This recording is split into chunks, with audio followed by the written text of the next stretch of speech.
네, 반갑습니다. 독고트레입니다. 토요일 오후 3시 반이고요. 주말 잘 보내고 계신지 모르겠네요. 일단 여기는 지금 영상 8도인데, 영상 8도도 이제 저는 좀 춥게 느껴져요. 이 남부, 그 따뜻한 나라에서 살다가 와서 그런지. 근데 서울은 더 추울 거 아니에요. 그래서, 서울 다시 올라가서 살 수 있을까? 막 이런 생각도 드는데, 봄이 이렇게 추운 적이 있었나? 예전에는 봄이 이렇게까지 안 추웠던 것 같아요. 뭐, 꽃샘추위도 아니고. 근데 점점 기후라는 게 좀 이상해진 게 아닌가 생각이 들고요. 뭐, 지난달에는 그 뉴욕이라든가 이런 데서 눈이 엄청나게 많이 왔잖아요. 북미 북쪽에 그런 거 보게 되면 진짜 기후 변화가 계속해서 인간의 삶의 영역을 좀 이렇게 침범한다는 그런 생각이 좀 드는 것 같습니다. 일단 지금 미국 항모가 오늘은 그 처음에는 이제 전쟁 얘기하고 뒤에 가서 이제 좀 주식 얘기 좀 할게요. 지금 미국 항모가 두 척이 지금 중동 쪽에 있잖아요. 그게 엄청난 건데, 뭐, 여러분 잘 아시겠지만, 항모 한 척의 규모는, 군사력의 규모는 한 나라의 군사력에 버금가다라고 하잖아. 뭐, 전투기도 한 4, 50대씩 막 있고, 최신 전투기들이. 뭐 이 정도 수준인데, 두 척이나 가 있는 상황이거든요. 근데 지금 한 척이 더 가고 있어요. 그 얘기는 뭐냐면은, 해외에 파병할 수 있는, 군사력의 한 70% 정도? 이 정도가 지금 중동으로 가고 있는 건데, 제 생각에는 이란 하나 막으려고 하면 사실 항모 한 척 정도만 가도 충분하지 않나 생각이 드는데 두 척에다가 세 척까지 간다는 거는 뭔가 좀 문제가 있는 게 아닌가 그런 생각이 들어요. 이거 아니 최신의 그 무기들을 다 갖고 있는데 뭐가 이렇게 모자라서 계속 가고 있을까 하는 생각이 들고 뭐 제가 저번 영상에서 말씀드렸지만 우리 주한미군에 있는 무기들이 또 차출됐습니다. 뭐 패트리어트 미사일 그 포대 두 개 포대가 간 상황이고 그래서 이 전력의 공백이 지금 휴전선 쪽에 좀 생긴 그런 상황도 됐고 그래서 뭔가가 계속 부족해요.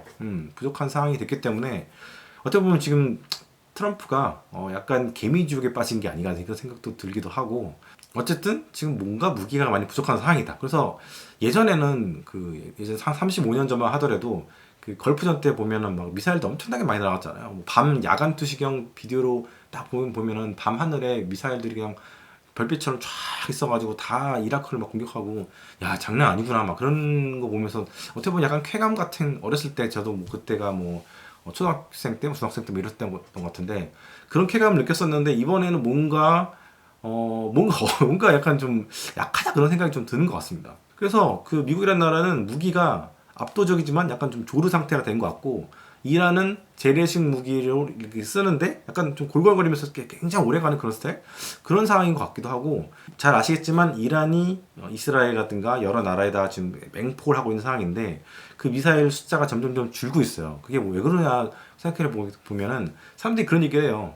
지금 이란이 갖고 있는 탄 미사일이라든가 이런 것들이 드론이 좀 별로 없어서 그런 게 아닌가라고 얘기를 하는데 제 생각에는 이란이 이미 다 알고 있어요. 뭐냐면 미국의 약점을 다 알고 있는 거예요. 미국의 약점이라고 하면 뭐가 있냐면 금융시장이거든요. 특히 이제 채권금리, 인플레이션 이런 게 굉장히 중요한데 약점인데 작년 4월 달만 하더라도 중국에게 엄청난 관세 전쟁을 미국이 했단 말이에요.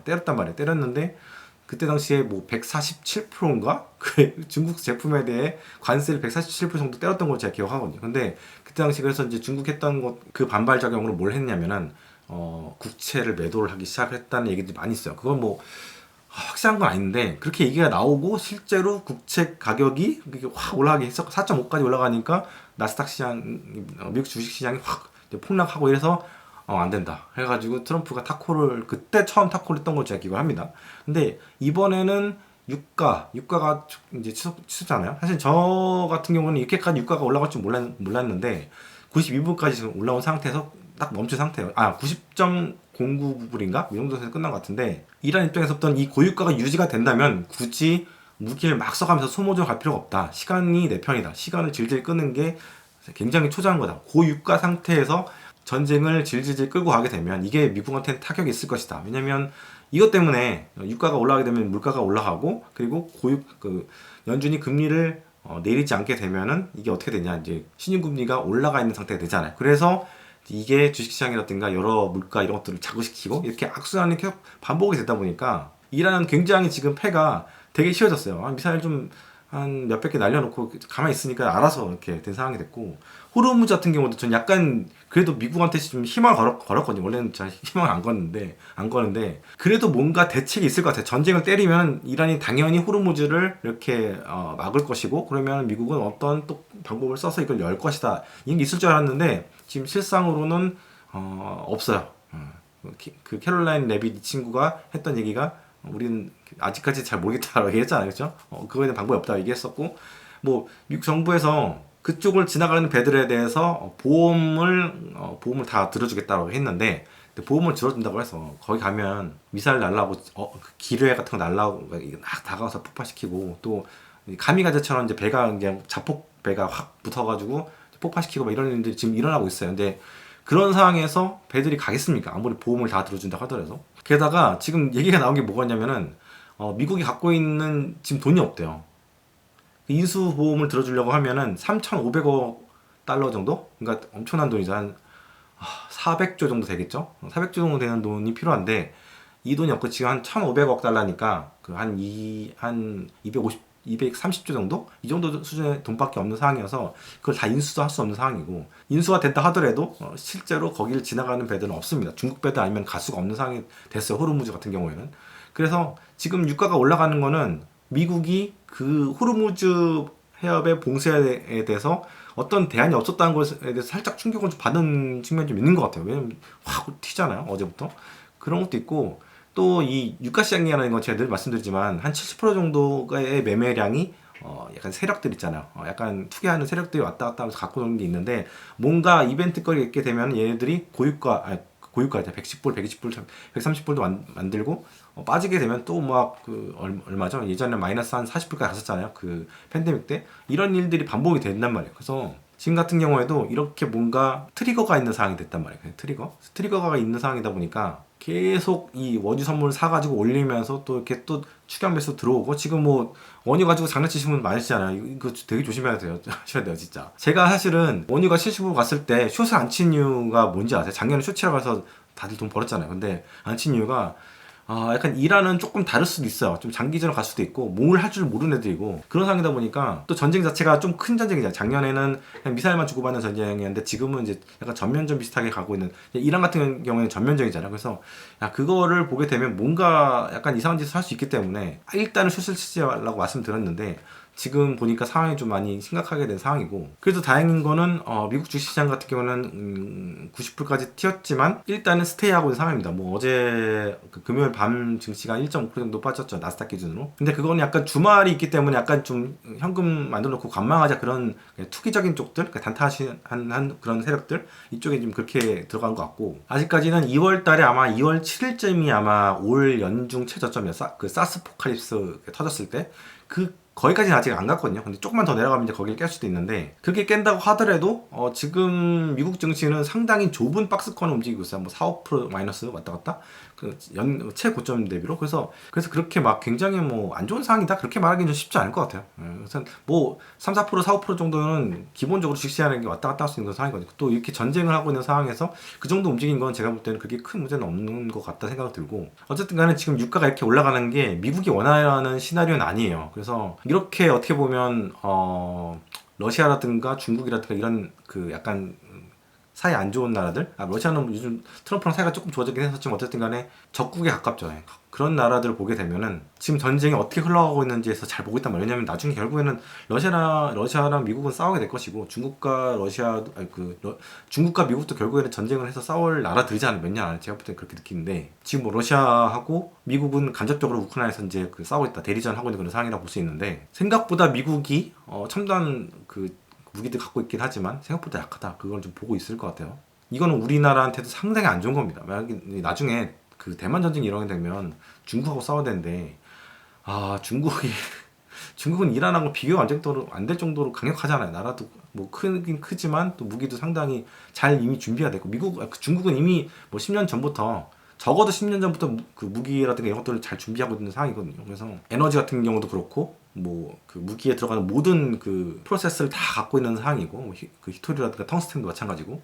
그래서 만약에 나중에 중국하고 미국이 전쟁이 터지게 되면은 결국에는 중국은 국채 같은 거 기본적으로 완전히 다 그냥 시가로 던져가지고 금리를 막 5% 이상까지 폭등시킬 그런 가능성도 있겠다, 이런 생각도 들고, 물론 그 전에 제가 생각에는 중국은 미국 국채를 거의 다 팔 것 같아요. 러시아도 그렇게 했었고 10몇 년 전에. 그리고 중국도 상당히 빠른 속도로 그거를 팔고 금으로 스위칭을 하고 있는 상황이잖아요. 그래서 전쟁이라는 거는 저는 늘 말씀드리지만 진짜 어떤 객관적인 전력으로만 싸울 수 있는 게 아니고 축구 그렇잖아요. 축구도 전력 차이가 있긴 하지만 공은 둥글다 이런 얘기가 있는 것처럼 기존에 미국이 했던 전쟁들을 딱 보면은 늘 이렇게 보이잖아요. 아프가니스탄 졌지, 이라크전도 졌지, 베트남전도 졌지. 이렇게 보면은 천족인 건 알겠는데 전쟁은 모른다.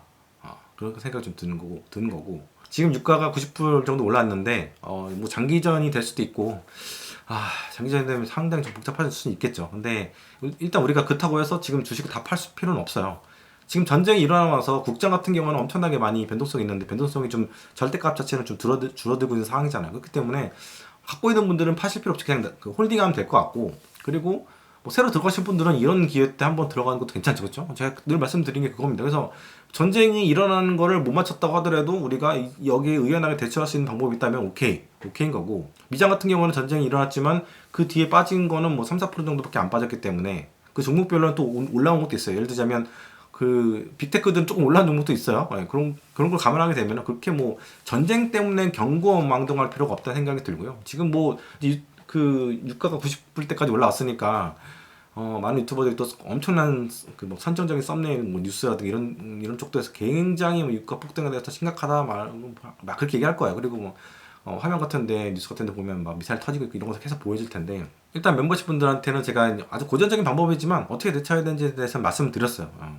앞으로 이제 두코트헬지가 상반기까지 법안이 언제까지 통과될지 모르겠는데 그 인플루언서들에 대한 주식 인플루언서에 대한 그런 제재가 아마 들어간다고 하더라고요. 그래서 언제까지 할지 모르겠는데 전 멤버십 위주로 가게 될 것 같습니다. 그 유튜버에는 못 올릴 것 같고요. 영상을 못 올리게 되면 멤버십으로 빨리 오셔서 뭐 어쩌겠습니까? 나라에서 하자는 거대로 해야 되니까 뭐 그런 방법 가게 될 것 같고, 만약에 이게 약간 좀 완화돼서 하게 되면 저도 이제 얘기를 하고 매크로 위주만 할 수 있는 방법이 있다면 또 매크로 위주로 하게 되고, 근데 모르겠습니다. 어떻게 될지. 그리고 이제 이스라엘에 그 어떤 언론인이 있어요. 뭐 상당히 주목받는 그리고 존경받는 유대인 3인방에 든다고 하는 분이 있는데, 그분의 얘기가 굉장히 저는 와닿았거든요. 그리고 알파고도 조금 비슷한 얘기를 했었는데, 알파 같은 경우는 이제 터키 사람인데 그 기자였다가 우리나라에 기여한 사람이잖아요. 그래서 현지 사정은 상당히 굉장히 밝은 사람이거든요. 얘기 들어보면 그 미국이 한 수십 년 동안 각 중동 국가에 상당히 많은 기지들을 다 만들어 놨어요. 이번에 폭격받은 나라들 보면 바레인이라든가 뭐 사우디라든가 오만까지도 받았고 여러 나라에 다 웬만한 나라에 다 있더라고요. 그래서 되게 신기했는데, 근데 그 나라에 그 기지 세워놓은 게 그 규모가 금액으로 따지면 수조 달러예요. 그래서 약간 좀 충격받았거든요. 왜냐면 거의 그 미국의 한 해 그 국방 예산이 1조 달러? 막 이 정도 해서 천조 얘기 나오잖아요. 근데 몇 조 원 정도 된다고 하더라고요. 그래서 야, 이게 심각하구나. 근데 여기에 지금 이란의 미사일들 있잖아. 이 미사일 드론들 이런 것들이 계속 폭격을 해가지고 싹 지금 완전히 쑥대밭이 됐다고 하더라고요. 이게 우리나라 언론이라든가 미국 언론 쪽에는 이 기사 뉴스가 별로 안 됐거든요. 근데 그 상황이 되게 처참해서 복구가 쉽지가 않대요. 이게 어떻게 보면 진주만 때랑 비슷한 상황이라고 얘기를 하더라고요. 특히 이제 뭐 그 우리나라 사드 있잖아요. 사드 같은 기기가 몇천억 원 정도 하잖아요. 근데 그런 것들이 되게 많이 파괴됐고, 거기에 있는 사드가 그 반경 거리가 뭐 거의 그 서중국 쪽, 티베트 쪽 그쪽까지가 또 커버가 될 정도로 상당히 범위가 넓은데 이게 망가진 거예요. 이게 폭격을 받은 망가진 게 아니라 거의 이제 부서진 거죠, 그렇죠? 같은 말인가? 그래서 미국 역사상 이렇게 기지들이 다 폭삭 주저앉은 게 진주만 이후로 처음이라고 하더라고요. 그래서 아까 처음에도 말씀드렸듯이 압도적인 그런 군사 전력으로 막 퍼붓고 있는 상황인데, 퍼붓은 것도 잘 모르겠고 이게 미사일이 많은 건지 모르겠고, 그래서 이번에 군수 업체들 그 사장들 불러가지고 무기 생산량을 거의 한 4배 정도까지 만들라 막 이런 얘기까지 나오잖아요. 근데 이게 그게 짧은 시간 안에 될 수 있을까? 뭐 전쟁을 뭐 2주 안에 끝내겠다, 4주 안에 끝내겠다 막 그런 얘기를 하고 있는데, 그거 언제 다 만들어가지고 캐파 증설해가지고 만들어가지고 또 어느 세월에 보내고, 이게 전쟁이 지금 되게 주먹구구식으로 시작했구나. 원래 이제 트럼프라는 사람이 리얼리티 쇼 출시다 보니까 좀 즉흥적으로 뭔가 하는 그런 측면이 좀 있는데, 그런 게 아닌가 생각이 들고, 이번에 만약에 미국이 전쟁을 또 지잖아요. 그러니까 졌잖아요. 지게 되면은 상당히, 안 그래도 전쟁 이후로 지지율이 하락했는데 앞으로도 지지율이 그렇게 될 것 같고, 또 레임덕 현상이 지금 이제 2년차 됐거든요. 이제 1년 3개월째 됐어요. 그 트럼프가 이제 트황상으로 올라온 지가 1년 3개월 됐는데, 이 레임덕 상태라면 결국에는 11월에 있을 중간 선거도 쉽지 않을 것 같고, 뭐 거의 이제 게임이 끝난 것 같은데, 그러면 이 트럼프라는 사람은 또 뭔가 전쟁을 또 터뜨린단 말이에요. 지난 1년 3개월 동안 그 미국이 전쟁으로 친 나라가 7개 국가예요. 거의 전쟁 광이야. 나는 트럼프가 전쟁 싫어한다 해서 전쟁은 별로 없을 수도 있겠네 했는데 전쟁 광이 됐어요. 그 7개 어디였는지 기억이 안 나. 근데 7개 됐고, 앞으로 제 생각에는 뭐 쿠바 친다고 하니까, 쿠바야 뭐 치는 게 뭐 어렵겠습니까? 일단 쿠바 같은 경우에는 미국 본토 바로 앞에 있기 때문에 뭐 미사일 그냥 뭐 아무거나 쏴도 다 날아가잖아요. 워낙 가깝기 때문에 플로리다에서 쏘면 다 나가잖아요. 그래서 야, 되게 어렵지 않겠구나. 거기 정도는 괜찮을 것 같아. 본토에서 날리는 거니까. 근데 이게 이렇게 멀리까지 가서 작전을 이제 펼친다는 거는 상당히 어려운 거구나. 이런 데 처음 더 느낀 것 같고, 나중에 이제 중국과의 전쟁도 이런 식으로 하게 될 텐데, 이 물류망이 제대로, 군사 관련된 물류망이 잘 안 채워진 그런 상태에서 전쟁은 진짜 힘들 것 같다. 사실 작년에 8월인가 그때 이제 이스라엘과 이란이 12일 동안 그 미사일만 주고받을 때 방공호가 거의 많이 파괴됐잖아요. 서로가 많이 파괴됐거든요. 그래서 그것도 보게 되면은 그때 쇼티지가 이미 그런 그 방공 시스템에 쇼티지가 있었는데 지금도 그런 게 있는 것 같고, 뭐 잘 아시겠지만 이란이 지금 제일 강력한 무기들은 지금 안 쏘고 있거든요. 그러니까 어느 정도 드론이라든가 뭐 미사일 같은 것들 조그만 것들로 계속 방공망을 이제 소모시키고 있어요. 특히 이제 이번에 오늘 아침에 그 미사일 하나 보니까 미사일 하나 축 날아가다가 한 20개 정도의 미사일로 이렇게 퍼지더라고요. 이게 금지된 미사일인데 지금 뭐 이란 같은 경우에는 뭐 잘한다는 건 전혀 아니지만 지금 뭐 그런 거 따질 때가 아니잖아요. 어차피 이란도 상당히 많은 사람이 너무 더 많이 피해를 받고, 지금 보면 현대전의 특징이 뭐가 있냐면 전사자 중에서 일반인들 있잖아요. 일반 개인들 이런 사람들의 지금 사망률이 거의 65에서 70%거든요. 특히 우크라이나가 65%인데, 옛날에는 전쟁이 일어나면 그 전선에서만 전쟁이었기 때문에 뭔가 문제 없었는데, 지금은 미사일로 막 민가 같은 데 터뜨리고 초등학교에도 터뜨리고 이렇게 하다 보니까 사망자들이 너무 많은 거죠. 그리고 어제 말씀드렸듯이 그 크루드족들의 대부분이 이번에 이란 침공은 우리는 안 하겠다. 미국이 이제 회유를 했잖아요. 너네들 이란 들어가면 우리가 나중에 영토 확답을 주겠다 했는데, 지금 역사적으로 볼 때 미국이 크루드족들을 끌어들여서 전쟁에 끌어들여서 입 싹 닫고 가버리는 케이스가 3번 있거든요. 그래서 이번에는 우리는 강대국들의 총이 되지 않겠다, 이런 얘기를 한 거 보고 이번에 쉽지 않겠다. 사실은 그 이란이라는 나라 자체가 굉장히 크고 한반도에 한 10배 이상 되고, 그리고 이제 그 굉장히 요새화돼 있거든요. 그래서 어디 옆에서 들어가기가 쉽지가 않아요. 그리고 이 이란이라는 나라 옆에 있는 나라들이 대부분 반미 국가들이에요. 벨라루스인가 뭐 이런 데도 있고. 그래서 지상군이 들어가려고 하면은 그런 반미 국가들 통해서 군대가 들어가야 되는데, 걔네들이 미군이 들어온 걸 좋아하겠냐고요. 싫어한단 말이에요. 그래서 어쩔 수 없이 인천 상륙작전 같은 스타일로 어디 항구 쪽 이런 데 미사일을 팍 써가지고 해야 되는데, 이거 쉽지 않습니다. 옛날에 우리나라 1950년대 그런 전쟁 스타일로 하면 안 되고, 그래서 이란의 저 외교관인가? 그 외교부 장관인가 이런 사람이 얘기했잖아요. 들어와라. 지옥을 맛보게 해준다. 이게 제가 볼 땐 진짜 지옥을 맛보게 할 것 같아요. 진짜 이 게릴라전이라는 게 쉽지가 않고, 이 전쟁이, 저는 사실 미국이 쉽지 않겠다고 생각을 했었지만 진짜 점점 미국에 빠지고 지금 개미지옥에 빠진 게 아닌가. 너무 쉽게 봤다, 상대를.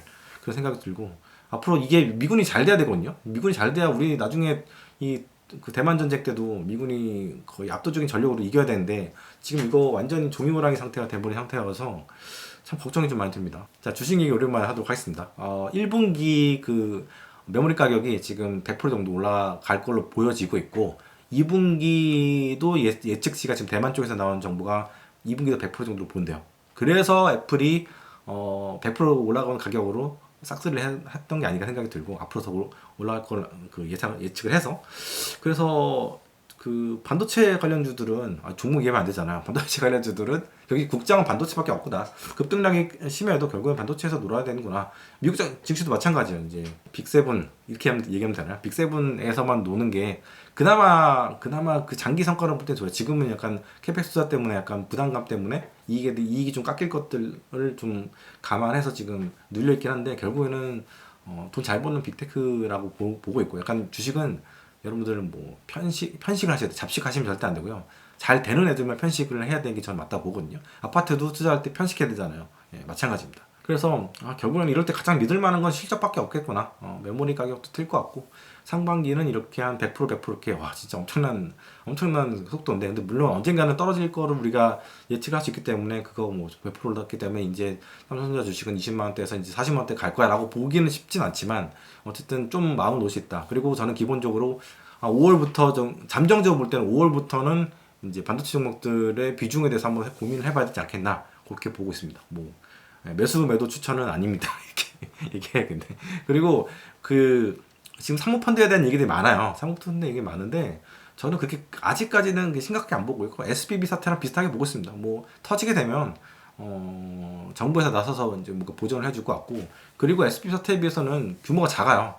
뭐 더 늘어날 수도 있긴 하겠지만 그건 뭐 그거 무서워서 현금 주식 다 팔고 현금 만든다? 이건 제가 볼 때 좀 아닌 것 같고. 그래서 약간 계속해서 뭔가 작년 8월부터 재미가 없어요. 뭐 우리 옵슨 2월달에 사스포칼립스가 있었고 작년에 또 뭐가 있었고 되게 많아. 매월 뭐가 이벤트 했었는데 이번에 이제 3월 초는 그 전쟁이 이제 전쟁을 뭔가 하고 있는 것 같고, 또 4월, 5월, 6월 올해 진짜 제가 어려운 장이 될 것 같다고 생각을 했는데, 근데 어려운 장이라고 하는데 뭔가 어렵다는 게 그 주가를 안 가는 게 지금 어려운 거지, 뭔가 이게 주가를 뭐 폭락시키거나 작년처럼 나스닥이 20 몇 프로씩 폭락시키거나 뭐 이런 게 아니라 그냥 좀 빠진 상태에서 이렇게 졸졸 있는 그런 상태다 보니까 재미가 없는 거죠. 재미가 없으니까 힘든 거고, 돈 좀 벌어야 되는데 뭐 이런 것도 있고. 그래서 뭐 지금 버텨야 돼요. 결국에는 뭐 시간이 더 필요한 것 같고요. 그리고 이제 그 가장 어제 중요한 뉴스 중 하나 뭐였냐면은 실업률 4.4%까지 올라왔는데, 전 하반기 때 진짜 실업률 문제가 될 거라서 보고 있거든요. 그래서 금리를 인상할 거라고 봐요. 예. 뭐 빅테크뿐만 아니라 우리나라 기업들은 그 IT가 좀 뒤처져 있는 그런 느낌이 좀 있다 보니까 AI의 도입 속도가 굉장히 느린 편이거든요. 생각보다 대기업들 AI라든가 이런 그 IT 솔루션들 이런 쪽에 상당히 좀 약합니다. 우리나라가. 미국이나 이런 데 볼 때는 변변한 AI 기업도 사실 없는 상태고, 휴머노이드 기업들도 뭐 보슨 다이먼스는 미국에서는 미국 기업이라고 생각을 해요. 그렇죠? 그런 상황인데 벤츠가 대주주가 10% 갖고는 그 어디였죠? 그 동방항공인가? 하여튼 중국에 있는 지리자동차구나.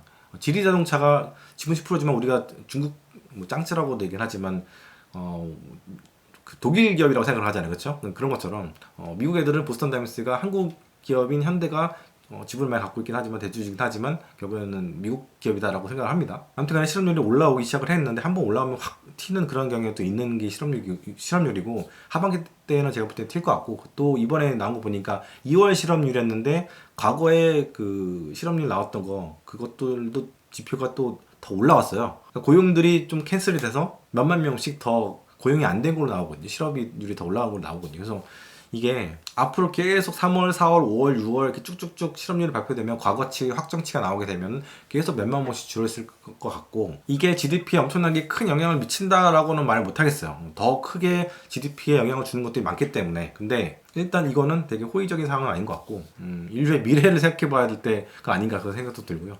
하반기 때는 실업률이 조금 튈 수 있을 것 같아요. 이게 4.4까지 올랐는데 약간 4.5라는 게 약간 기념비적인 그런 숫자거든요. 4.5부터 만약에 이제 가속 버튼이 눌러져서 이렇게 수치가 올라갈 수도 있는 거고, 미국 기업들은 그 일상 업무 같은 데서 IT를 상당히 잘 접목하거든요. 특히 왜냐면 IT 솔루션 기업들이 대부분 미국에 있고, 되게 느린 듯한 그런 미국이라는 나라긴 하지만 근데 다 미국에 있고 걔네들에게 상당히 최적화된 그런 서비스를 제공하기 때문에 우리가 볼 때는 우리가 IT 선진국이 우리가 제일 빠를 것 같다 막 하는데, 우리나라가 빠른 거는 인터넷 속도. 근데 물론 인터넷 속도도 다른 나라한테 밀려서 지금 뭐 7, 8이 뭐 8, 9이 막 하는 것 같은데, 유럽에 있는 것들이 상당히 빨라졌거든요. 근데 IT에 있어서는 우리나라 상당히 느려요. 그래서 뭐 여의도에 있는 친구들 얘기 들어봐도 아직 IT가 뭐 되게 IT가 아니라 그 AI가 상당히 뭐 업무에 상당히 많이 들어가 있거나 그런 건 아닌 것 같고, 사실 보세요. 지금 국방 같은 경우만 하더라도 AI를 통해서 상당히 전쟁을 효율적으로 지금 수행하고 있잖아요. 그렇죠? 예를 들어 화면회의가 어디로 가고 있는지 어디서 움직이는지 이런 건 다 몇 달치를 트래픽을 다 봐가지고 다 파악을 하고, 또 방공호 이런 것들도 다 이렇게 계산해가지고 다 알아내고 이렇게 하고 있는데, 우리나라 국방부 그렇게 하나요? 그렇게 안 하거든요. 일반 기업들도 마찬가지고, 우리나라가 챗GPT라든가 이런 LLM 서비스는 상당히 열심히 잘 사용하고 있는데, 이것도 어떻게 보면 국부 유출이에요. 왜냐면 다 미국 거잖아요. 우리 정부가 다 미국으로 가는 거고, 그리고 그러면서 우리나라 토종의 그런 LLM 서비스는 없는 상황이고, 그래서 감안하게 되면 깝깝하다는 그런 결론입니다. 어쨌든 주말인데 제가 너무 약간 톤 다운되는 좀 그런 이야기 많이 드린 것 같은데 같이 한번 잘 버텨보시고요. 미국 증시 같은 경우에는 재미가 없긴 합니다. 계속 재미없을 예정이고 근데 그건 있어요. 뭐 그 이머징 마켓이 늘 몇 년째 쭉 가는 경우는 없거든요. 한 1년 정도, 1년 반 정도 이렇게 재미가 있는 경우들이 대부분이었고 대부분의 경우는 미장이라든가 뭐 일부 원자재들, 뭐 코인 이런 것들이 왔다 갔다 하면서 이제 그 해에 가장 퍼포먼스가 좋았던 그런 투자 대상 이렇게 나오거든요. 그래서 너무 이제 미장하신 분들 작년부터는 재미가 없으실 텐데 그래도 쭉 기업의 실적을 봐가면서 지금은 성장통이에요. AI로 인한 성장통이기 때문에 빅테크들이 주가가 안 좋지만 좀 긴 안목으로 버핏 같은 경우는 7년이 평균 주식 보유 기간이잖아요. 뭐 코카콜라 같은 경우는 몇십 년 되고 하지만 그렇게 좀 동업자적인 마인드로 갔으면 좋겠고 국장은 뭐 열심히 즐기십시오. 한 지수가 거의 뭐 몇백 %씩 올랐잖아요. 그래서 그 정도 벌었으면 이 변동성은 좀 감안할 줄 알아야 된다고 생각합니다. 네, 하여튼 주말 잘 보내시고요. 저는 여기까지 하도록 하겠습니다. 감안하면 질문사항 같은 거 주시면 질문 많이 있으면 제가 일요일날 일요일 밤 10시쯤에 라이브를 하도록 하겠습니다. 그리고 멤버십 많이들 들어와 주시고요. 오셔서 같이 노아의 방주 같은 그런 마음으로 잘 여러분과 함께 공부하고 또 의견 나누고 그렇게 하도록 하겠습니다. 예, 많이들 오십시오. 감사합니다. 오랜만에 마누카꿀 광고를 좀 하려고 하는데요. 제가 오이오 이거 먹다가 여행지 가서는 요 스틱을 갖고 와서 잘 먹었어요. 이게 제가 하루에 한 개씩 먹거든요. 특히 제 옆집이가 베트남에서 아주 시원한 물에서 수영을 하다가 한 4일, 5일 동안 약간 몸살 같은 게 걸렸었는데 이거 먹어가면서 조금 이제 회복을 했었거든요. 그래서 이 스틱형, 여행용 스틱형 상당히 제가 강추드리고요. 제가 12월 말에 좀 과식을 많이 했더니 위염이 조금 돌아왔는데 위험해도 이게 괜찮더라고요. 왜냐면 아침에 일어나면 빈속에다가 꿀만 딱 이렇게 찍어가지고 먹은 다음에 천천히 체온으로 녹인 다음에 먹으래요. 먹으면 위에서 이제 코팅이 되면서 이 마누카꿀이 이게 좀 약간 항염이라고 해야 되나? 염증에 상당히 탁월한 그런 효능이 있다고 하더라고요. 그래서 그렇게 한번 했는데 한 3일 만에 위험도 이제 사라졌어요. 그래서 이것도 굉장히 좋은 것 같고 확실히 염증에는 꿀이 상당히 좋은 것 같습니다. 그래서 제가 좀 더 성분이 좀 높은 거 약간 830, 1200도 한번 1200 살까 했는데 일단은 830부터는 약간 약으로 쓰는 그런 게 좀 있다고 해가지고 830 사봤는데 나중에 이제 괜찮으면 1200도 한번 사볼까 생각 중이고요. 그리고 요거는 이제 보내주셨어요. 샘플 하나 보내주셨는데 뭐냐면 저도 처음 꺼냈는데 요거 스프레이입니다. 스프레이. 이게 프로폴리스 스프레이인데요. 옆지가 잘 쓰지 않을까 싶은데 달달한 뭔가 시원한 게 들어오네요. 감기 요즘에 이제 한국 오니까 진짜 건조하고 춥고 이런데 감기 걸리시는 분들 많잖아요. 목도 안 좋고 이거 한번 뿌려서 써보시면 상당히 좋을 것 같습니다. 아무쪼록 추운 겨울 잘 보내시고요. 저는 또 다음 영상에서 찾아뵙도록 하겠습니다. 네, 감사합니다.